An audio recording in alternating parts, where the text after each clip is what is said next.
જય માતાજી મિત્રો, હું દાયમાં યુવરાજસિંહ આવી ગયો છું હજુ એક વેલ્યુબલ વિડીયો લઈને. પહેલા અને બીજા વિડીયોને ધરેને પ્રતિસાદ આપવા બદલ બધાનો ખૂબ ખૂબ આભાર. અને ટૂંક જ સમયમાં આપણે યુટ્યુબમાં 1K સબસ્ક્રાઈબર કરવા બદલ પણ બધાને થેન્ક યુ. અને આજે એક નવા વિડીયો સાથે આપણે આવી ગયા છીએ, જેમાં તૈયારી કરનાર દરેક વ્યક્તિને મૂંઝવતા પ્રશ્નોનું સચોટ નિરાકરણ કરીશું. પહેલો મેઇન પ્રશ્ન એ છે કે તૈયારીની શરૂઆત કેવી રીતે કરવી. તો તૈયારીની શરૂઆત કરવા માટે પહેલાં તમારે પાયો મજબૂત કરવો પડશે, જેના માટે વન એન્ડ ઓનલી સોલ્યુશન છે જીસીઆરટી અથવા તો એનસીઆરટી. તેના બંનેના સોર્સ માર્કેટમાં અવેલેબલ છે. એનસીઆરટી પણ તમે ગુજરાતીમાં વાંચી શકો છો, અને એનસીઆરટી તમે ના પ્રિફર કરી શકતા હોય તો તમે જીસીઆરટી 6 થી 12ની સામાજિક વિજ્ઞાન વાંચી નાખો. પહેલાં તો તમે તમારો પાયો મજબૂત કરો. પાયો મજબૂત થાય, જીસીઆરટી એનસીઆરટી પતે એકદમ કમ્પ્લીટ થઈ જાય, ત્યારબાદ તમે કોઈ પણ એકેડમીની અથવા કોઈ પણ બુક રેફરન્સ બુક લઈ લો. તે રેફરન્સ બુક તમે પહેલી વાર તો એમનામ વાંચી નાખો. બીજી વાર વાંચવા ચાલુ કરો તો અંડરલાઇન કરજો. 2 દાન તમે આખી રેફરન્સ બુક વાંચી નાખો, પોતાની અંડરલાઇન કરી નાખો મેન શું તમે નથી આવડતું અથવા શું મેન અંદરથી ટોપિક છે તે. ત્યારબાદ તેનું જ રિવિઝન કર્યા રાખો અને મોક ટેસ્ટ આપતા રહો. શરૂઆતમાં મોક ટેસ્ટ ના આપતા, શરૂઆતમાં તમારે ઓછા માર્ક આવશે તો તમે ડિમોટિવેટ થઈ જશો. એટલે સ્ટાર્ટિંગમાં મોક ટેસ્ટ ના આપતા. મોક ટેસ્ટ ક્યારે આપજો? પહેલાં તો તમે ગમે તે એક સબ્જેક્ટ બતાવો અથવા તો કોઈ એક ટોપિક સારો કમ્પ્લીટ બતાવો, ત્યારબાદ તે ટોપિકની અથવા તે સબ્જેક્ટની મોક ટેસ્ટ આપજો. 15 દિવસે તમે આપી શકો છો સ્ટાર્ટિંગમાં. પછી તમે દિવસ દરમિયાન 1-2 વાર મોક ટેસ્ટ આપતા રહેજો. દિવસમાં 1 વાર અથવા તો 1 ને 1 દિવસે એ રીતે મોક ટેસ્ટ આપી શકો છો. સ્ટાર્ટિંગમાં તમે મોક ટેસ્ટ ના આપતા. પછી બીજો પ્રશ્ન કે એનસીઆરટી કે જીસીઆરટી વાંચવી જરૂરી છે? તો જરૂરી તો નથી. જો તમારો પાયો ઓલરેડી મજબૂત હોય, તમને ઓલરેડી બધા સબ્જેક્ટ ખબર પડતા હોય તો તમે ડાયરેક્ટ રેફરન્સ બુકનો યુઝ કરી શકો છો. પણ એવા વિદ્યાર્થીઓ જે છે જેમને સ્ટાર્ટિંગ જ તે હજુ નવા ફ્રેશર જ છે અને એમને ખબર નથી પડતી કે શું વાંચવું, તો પહેલાં તમે જીસીઆરટી વાંચી લો. જીસીઆરટી વંચાઈ જાય બાદ કોઈ રેફરન્સ બુક વાંચજો અને તેમાંથી નોટ્સ બનાવજો અને પોતાની જ નોટ્સનું રિવિઝન કરતા રહેજો. કોઈ બીજાની નોટ્સ પર તમે આભારી ના રહેતા કે બીજાની નોટ્સ વાંચી લો હું પાસ થઈ જાઉં. એ બીજા વ્યક્તિએ એના પ્રમાણે નોટ્સ બનાવીએ છે, નહીં કે તમારા પ્રમાણે. તમને શું નથી આવડતું એ ખાલી તમને જ ખબર છે, તો તમે એની જ નોટ્સ બનાવો. બીજા વ્યક્તિને તમે નોટ્સ વાંચશો તો તેમાં તમારે ઘણું બધું છૂટી જશે. બધાનો એક મેઇન પ્રશ્ન છે કે મેથ્સ રિઝનિંગ કોનું કરવું, કયા સરનું કરવું. જો તમારે સ્ટાર્ટિંગથી કરવું હોય તો મેં બકુલ પટેલ સરનું અને દાયમા સર બંનેનું કર્યું હતું. તો તમે પણ ગમે એ સાહેબનું મેથ્સ રિઝનિંગ કરી શકો છો. બધા સાહેબ સારું જ ભણાવે છે, પરંતુ ભણવા ઉપર જાય કે તમે કઈ રીતે પોતાની અંદર લો છો, કઈ રીતે તમે નોટ્સ બનાવશો અને કઈ રીતે પ્રેક્ટિસ કરો છો. બાકી બધા સર બેસ્ટ જ કન્ટેન્ટ આપે છે. અને અત્યારે આ એક્ઝામમાં નપાસ થવાનું મુખ્ય કારણ એ છે કે સચોટ માર્ગદર્શનનો અભાવ, જે આપણે ઘટાડવાનો ખૂબ પ્રયાસ કરીએ છીએ. અને લોકોને બને તેટલું સચોટ માર્ગદર્શન આપવાનો હું પ્રયત્ન કરું છું. મારે ઇન્સ્ટાગ્રામમાં ડીએમ, ટેલિગ્રામમાં મેસેજ તથા યુટ્યુબમાં કોમેન્ટ મારફતે હું બધાને યોગ્ય માર્ગદર્શન મળી રહે તે મુજબની હું પ્રયાસ કરું છું.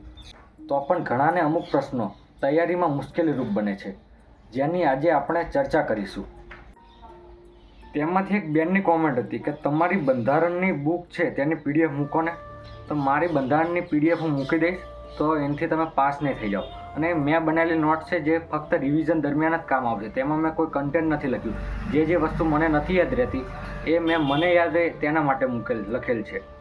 મારી નોટ્સ તમને ફક્ત રિવિઝન દરમિયાન જ કામ આવશે. શરૂઆતમાં તમે મારી નોટ્સ નહીં વાંચી શકો. તેમાં મેં બધું ડિટેલ્સમાં નથી લખ્યું. મેં પોઈન્ટ ટુ પોઈન્ટ લખ્યું છે કે જે મને નહોતું આવડતું. તો મારી નોટ્સ તમને મળશે, પરંતુ તમે એ રિવિઝન દરમિયાન વાંચજો. જે વસ્તુ મને નથી યાદ રહેતી તેના માટે લખેલ છે. તો એ પીડીએફ તમને મળશે તો તમને એ કશી ખબર નહીં પડે સ્ટાર્ટિંગમાં. તો તમારે બેઝિક ક્લિયર કરો. પહેલાં તમે જીસીઆરટી વાંચો, સમય હોય તો એનસીઆરટી વાંચો અને પછી કોઈ રેફરન્સ બુક વાંચો અને રિવિઝનમાં મારી નોટ્સનો તમે ઉપયોગ કરી શકો છો. તો હજુ તો મેં એ નોટ્સની પીડીએફ નથી બનાવી, પણ સમય મળશે એટલે હું બધા ફોટા પાડીને એક પરફેક્ટ પીડીએફ બનાવીને મારા ટેલિગ્રામ ચેનલમાં મૂકી દઈશ. પછી એક બીજી કોમેન્ટ હતી, સિલેબસમાં જેટલા ટોપિક આપેલા છે એટલા જ કરીએ જીસીઆરટીમાં તો ચાલે?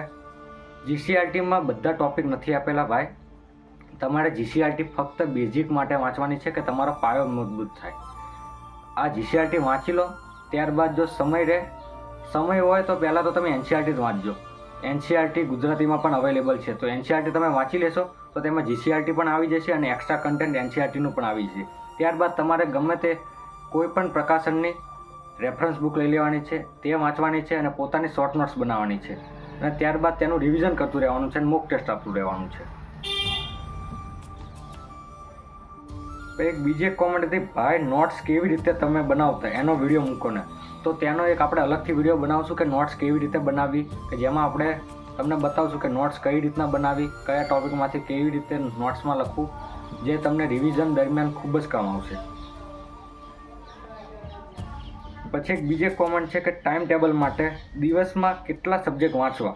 તો દિવસમાં ટોટલ 2 સબ્જેક્ટ વાંચવા અને તેની સિવાય એક્સ્ટ્રા મેથ્સ રીઝનિંગ કરવું. એટલે તમે દિવસમાં 2 ભાગ પાડી દો. રાત્રે મેથ્સ રીઝનિંગ કરો અને સવારમાં ગમે તે 2 સબ્જેક્ટ પકડી રાખો અને તેને પૂરા કરો, અને ત્યારબાદ બીજા 2 સબ્જેક્ટ પર ચાલુ કરજો. મેથ્સ રીઝનિંગ તો કન્ટિન્યુ ચાલુ જ રાખજો એક્ઝામ સુધી, તેની પ્રેક્ટિસ બહુ જરૂરી છે. પછી એક હજુ કોમેન્ટ હતી કે લેખિત માટે કેટલા મંથ મળી શકે છે ભાઈ. હવે એ તો આપણને નથી ખબર સરકાર કઈ રીતે ગમે ત્યારે, આ તો ત્રાટકે, આ તો ગુજરાત સરકાર છે, કે લેખિતમાં કેટલો સમય મળશે આપણને નથી ખબર. પરંતુ આપણા હાથમાં અત્યારે તૈયારી કરવા માટે સમય છે, તો તૈયારી કરો અને એવી મહેનત કરો કે લેખિત આવે ત્યારે તમે આરામથી પાસ થઈ જાઓ. અને ઘણા લોકોની એક જ કોમેન્ટ આવે છે કે ભાઈ પીડીએફ આપો, પીડીએફ આપો. હા, હું તમને પીડીએફ આપી દઈશ ચોક્કસ. મને સમય મળશે એટલે બધી મારી નોટ્સની હું પીડીએફ અવેલેબલ ટેલિગ્રામમાં કરાવી દઈશ. પરંતુ પીડીએફ પહેલાં તમારું જે કન્ટેન્ટ છે મેન એ વાંચી લો. જીસીઆરટી વાંચી લો, તમારી કોઈ રેફરન્સ બુક તમારી પાસે છે તો એ વાંચી લો. લેક્ચર જોવો છો તો પહેલાં તમે લેક્ચર જોઈ લો, પોતાની નોટ્સ વાંચી લો, ત્યારબાદ તમે મારી નોટ્સ વાંચજો. ને આ સફર દરમિયાન મેન વસ્તુ છે સેલ્ફ કોન્ફિડન્સ. તો પોતાના ઉપર તમે કોન્ફિડન્સ રાખજો. મારામાં એક બેનનો મેસેજ આવેલો કે અત્યારે મારી જોડે કોઈ નથી, હું એકલી છું, કઈ રીતે તૈયારી કરું. તો મેં તેમને પણ એ આન્સર આપ્યો હતો અને તમને પણ એ જ જવાબ દઉં છું કે તૈયારી દરમિયાન બધા એકલા જ હોય, સફળતા મળે ત્યારબાદ જ લોકો આવે. તો અત્યારે આપણે આવા બધા પ્રશ્નો પર ફોકસ નહીં કરવી, આવી બધી વસ્તુ પર ધ્યાન ના કેન્દ્રિત કરશો. તમે અત્યારે બસ આપણે લોકો પર નહીં, પોતાની તૈયારી ઉપર અને પોતાના ઉપર જ ધ્યાન રાખો. અને કોઈ પણ મુશ્કેલી હોય તો મને ડીએમ કરો, ચોક્કસ યોગ્ય આન્સર મળશે.